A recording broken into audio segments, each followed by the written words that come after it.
dito sa bandang boundary ng Quezon at Bicol ay mas lalo kaming pinahirapan nagdaan dahil sa sobrang daming lubak at napakadaming truck na kasabay at kasalubong. Oh, okay, Bicol na! Welcome to Bicolandia! 178 km, isang Nueva Ecija pa to. Usang ngalaw. Ito, kaya ba? Kaya ba? Dito, ramdam ko ng sobrang antok at pagod na ang aking backride. Ganon din ako, kaya naisip kong bilisan na ang biyahe at wag na masyadong huminto. Kaso, ito na ang nangyari.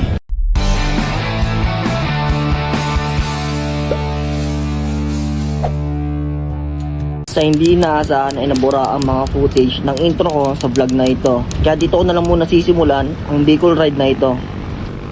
Bumiyahe na kami ng 8 PM ng gabi mula Metro Manila dahil talagang magiging saglit lang ang pag-stay namin sa Bicol. Kaya naman, tara, samahan nyo kami sa ultimate adventure namin sa Bicol ride na ito.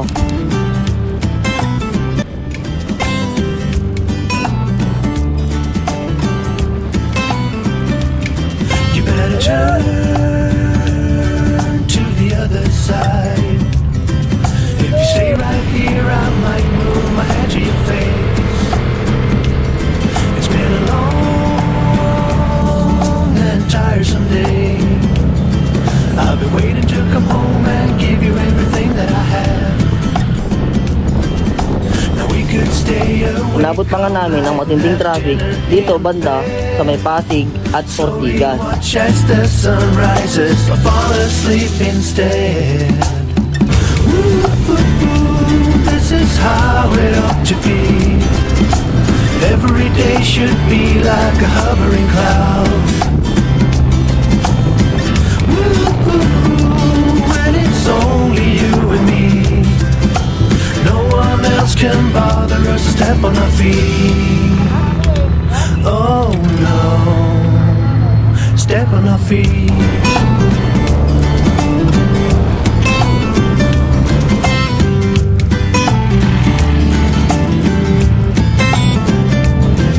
There's a road that leads to pain. Pultang muna. Boss, abot na ba yung 1 litro sa Bicol, boss? Parang hindi. Parang hindi. Tango ko ng gas namin. At full tank ko ay ilang abot ng 4 na litro ko yan, no? Abot ng 4 na litro yung full tank ko. Tingnan natin kung hanggang saan aabot yung gasolina natin kasi mga 9 hours pa yung biyahe natin. So, let's go. Ano? Nakaka-4 na oras tayo, 9 na oras na lang. Kaya pa to. Eto, kaya mo ba? Sa kami mag full tank at magpahinga dito sa Laguna. Diretso biyahe na kami at siguro dadaan ulit kami sa may makakapihan, 7-Eleven or sa convenience store na pwede magpahinga ulit para magkape at para magising-gising kami. Alas 10 na lang kami at makahaba-haba pa na madilim yung biyahe namin. So yun, ingat sa lahat and let's go.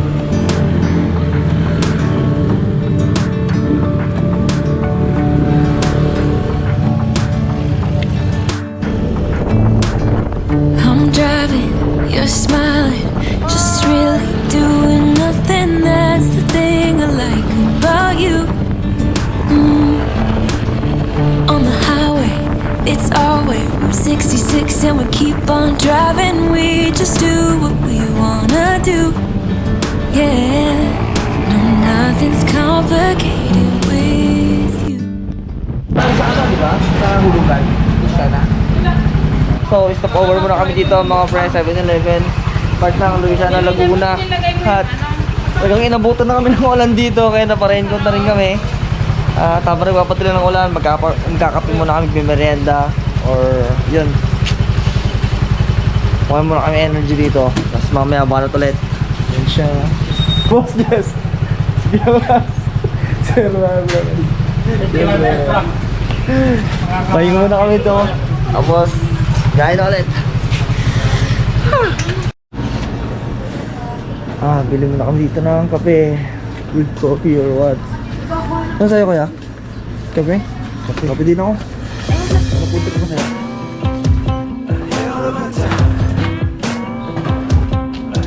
go straight from the bank, gassing up the tank, cranking up the radio, playing old Hank. It ain't that long till I'm back in the farm. I'm pulling up the truck down at the dock. It's time to do some cruising, baby, get a little stuck. It's a Saturday. Isang, minenda lang kami dito, tapos pahinga. Tapos, biyahe na. Let's go. Drinking Tennessee whiskey, a big blue sky. We're going up, we're coming down. So, tapos kaming magpahinga, magkape. Gigirap na kami, tapos diretso biyahe namin. Ito sa biyahe. Let's go. Ito, classic trip to. Bad trip. Ano estimated time mo? Mga ano yan, alas 3, doon na tayo. Alas 12 na tanghali, doon na. Tapos alauna, dahil ulit kami pabalik. At sa pagpapatuloy ng biyahe namin, ay talagang sinubok kami ng dilim sa daan. Dahil sa napakadaming lubak, ay kulang ang liwanag sa lugar na dinadaanan namin. If there should ever be a storm or a pour. So mga pre, andito na tayo sa 7-Eleven. andito na tayo sa may Quezon 7-Eleven. Nalagpasan na namin yung Ate Monan. Andito na kami sa may Tumagay. No? Quezon. Tumagay na ba to? Tumagay na. Kanina, Ayan, kakapila kami, patanggal antok. Dahil nasa almost 6 hours pa yung biyahe namin. 6 hours, 23 minutes.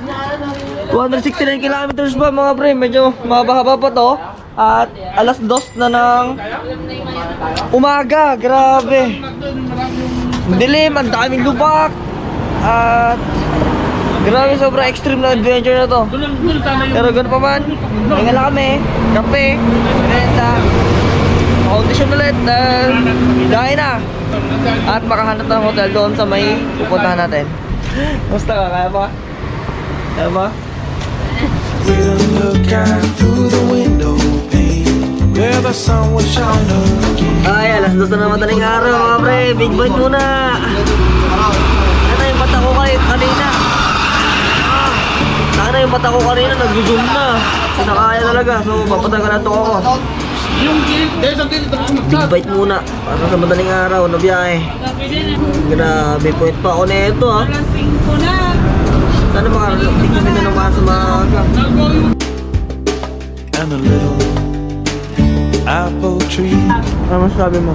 Tapos, Wala kaya akong pa masabi. maniwala ng ina sa ano, sa Ano to, ayos to. Uulitin namin to.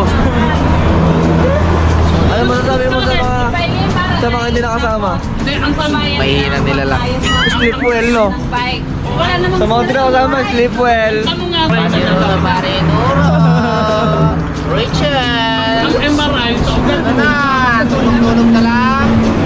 Nan, kaling tisa lang. Buting din sila, mag-commute na tayo pa uwi.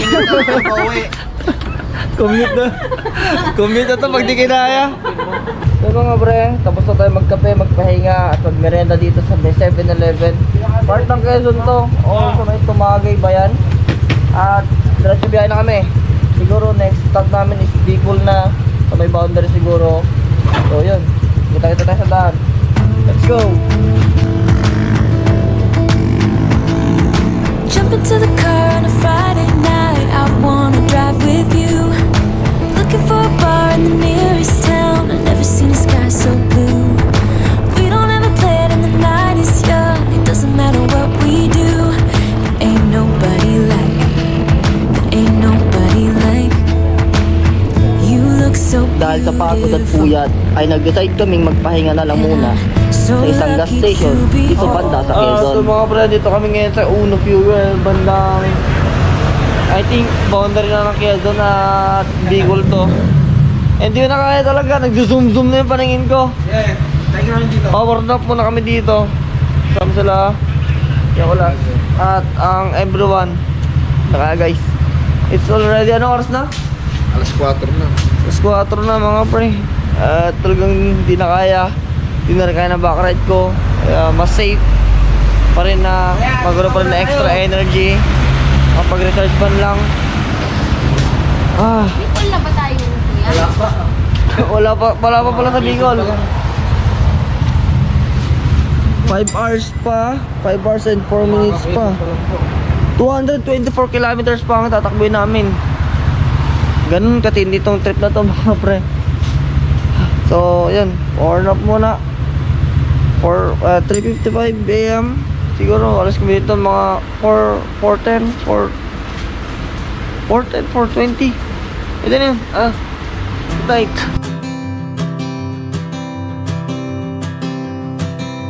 Oh my love, you're such a fragile thing, I know. Pero Marlon, may tanong si Melanie. And Hindi ka with daw ba the nababasa? winter comes the ice, they snow, but I'm here to hold. Waterproof yan. Ano? Kaya ba? Kaya ba? Kaya pa. Kaya pa? Kuya po! Commute na tayo, be. Siyempre, 4:30 na.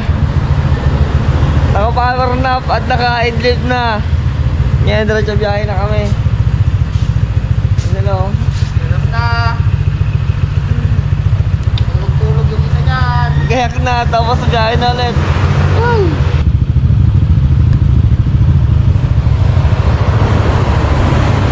Kaya salamat nakapag-power nap kami. Solid. Ay. 30 minutes. Sabi niya 5 minutes lang. Sabi niya 5 minutes lang. Naging 30 minutes. Ay. Pero solid. Baka na naman. 5 oras po, pre.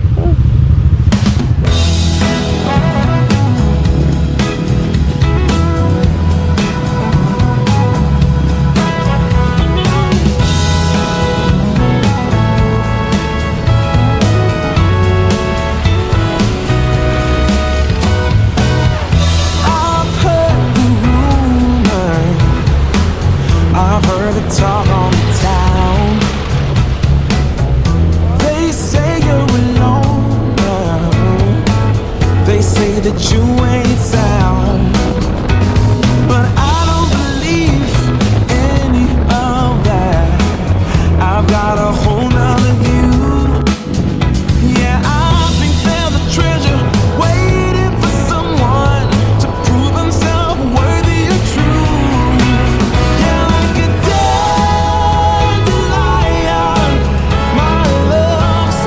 At dito sa bandang boundary ng Quezon at Bicol, ay mas lalo kaming pinahirapan nagdaan dahil sa sobrang daming lupa at napakadaming truck na kasabay at kasalubong.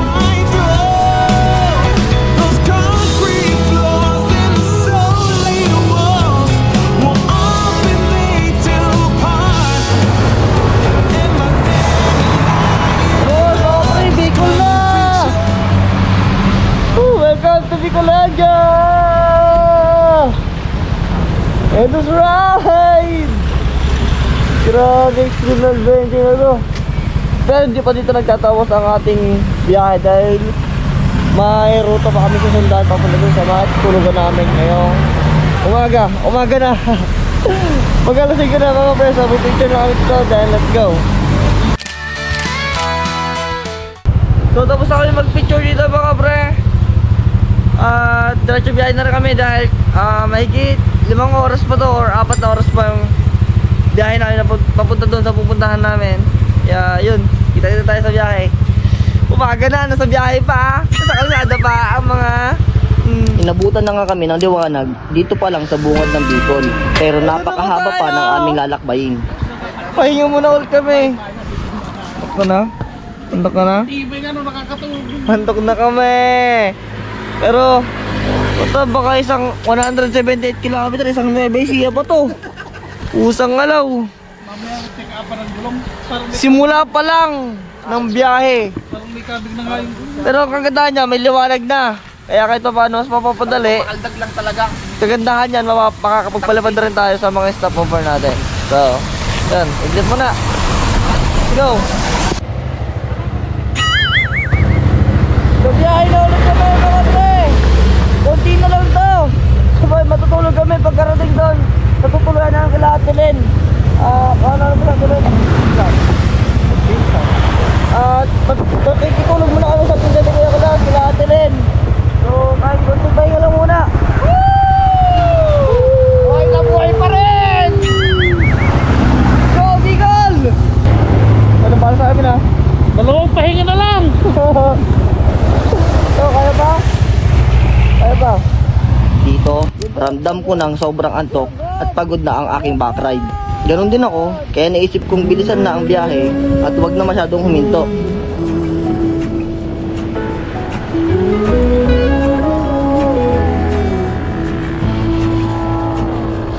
I burned out like a wandering ember. I shone bright, then my journey was over.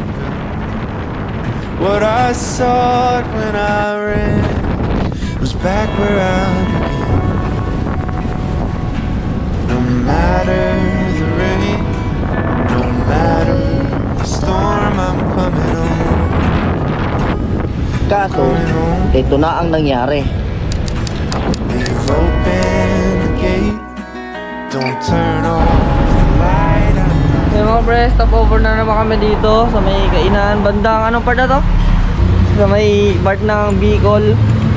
Dahil bilang pahinga na rin namin dahil ito ang nangyari. So, dito na lang. At least kahit na may konting aberya, at least ito ba, naligtas kami. Walang napuruhan at nangyari yung sobrang sama. Hinihingi talaga ako ng pasensya sa girlfriend ko kasi ayan,